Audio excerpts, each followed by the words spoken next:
نار يا حبيبي نار. النصر عنده غيابات، لابورت احد افضل لعيبه في العالم، ايضا تاليسكا لاعب المفضل، بس عنده مين الجوت كريستيانو رونالدو افضل لاعب في التاريخ، لاعب اسطوره مش طبيعي مش طبيعي مش طبيعي. اشهر كل الانديه في الدوري السعودي للامانه.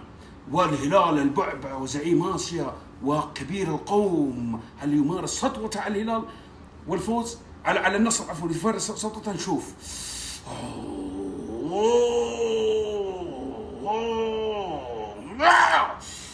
بعد مشيئة الله والغيب لا يعلمه الله نسبة فوز النصر 0%. مستحيل يفوز النصر بكره، مستحيل. سموني الضفدع الحساس، سموني القراب الاسود، انا ما افهم. ليله حزينه على النصر تنتظره.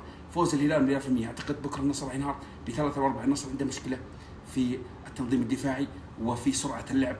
اعتقد فوز الهلال بثلاثة و4. فيها كرت احمر على النصر، فيها بلنتي الهلال، سالم دوس راح يسجل هدف اعتقد، ومالكم ومتروفيتش يمكن هدفين او حتى قلبي الدفاع. في بكره مشكله على التحكيم. فوز الهلال 100%. هارد لك النصراويين، هارد لك ساعه شمت ورب الكعبه في كل مشكك فيني، وانا ملك التوقعات العالمي. واحد والبقيه مقلدون.